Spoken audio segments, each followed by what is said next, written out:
Le 15 juin 2016, une radio en ligne dédiée aux droits de l'homme voit le jour. Elle se veut la voix de tous les sans-voix.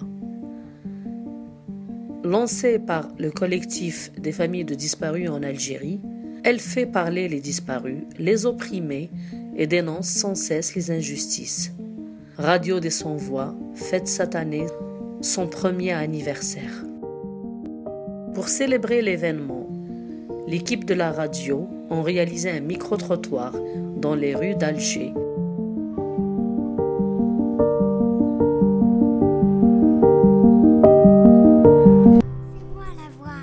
C'est moi la voix.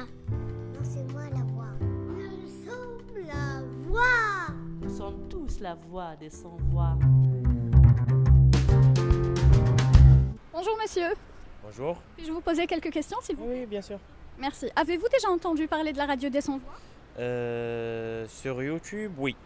Sur YouTube, oui. Mais en tant que chaîne radio, non, jamais. Oui, à travers Facebook, j'ai un compte. Je suis même ami de la radio des sans-voix. Oui, d'ailleurs, je suis bénévole ici. J'ai aidé à faire quelques interviews. J'ai aidé un peu des fois à faire du montage aussi. Puis ouais, je trouve ça vraiment intéressant.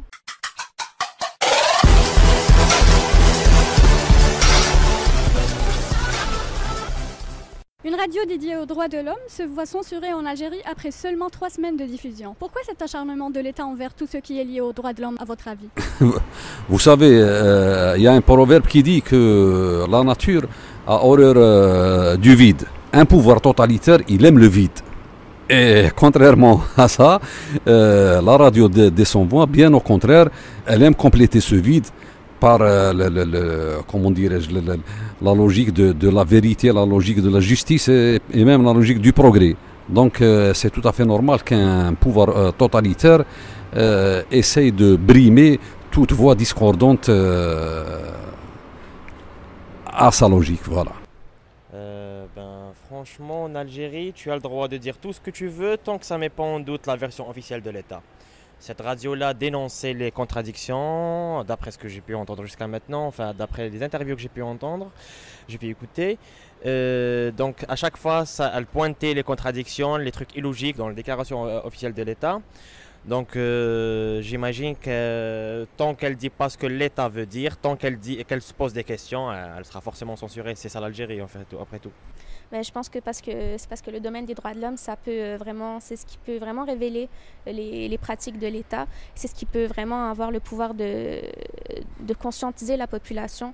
Donc, je pense que c'est pour ça que ça fait peur.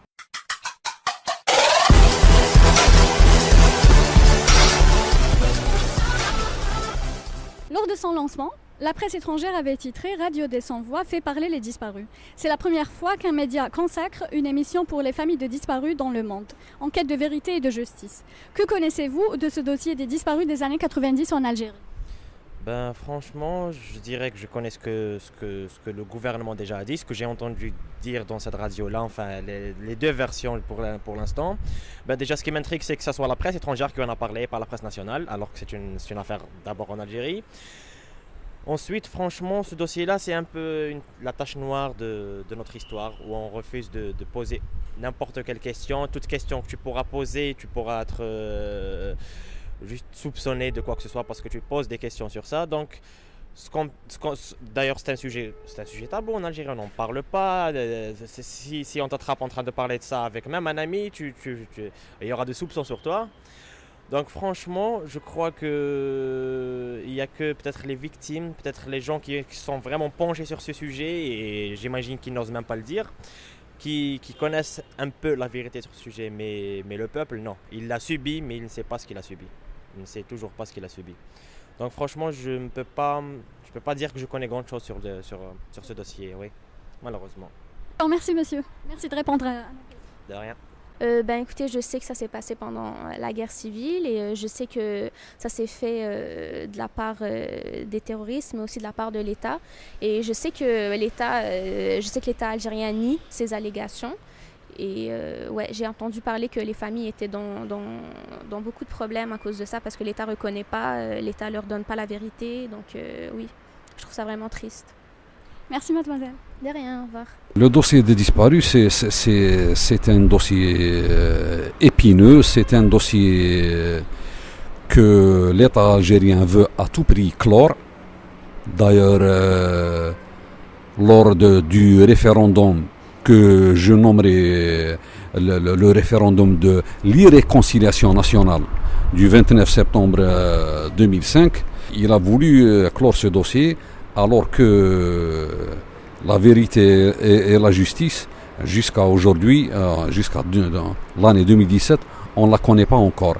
Donc le problème reste posé et la présence de cette radio qui fait parler les familles des disparus et même les disparus, elle reste d'une utilité vraiment exemplaire. Merci de répondre à nos questions, monsieur. Merci, je vous en prie.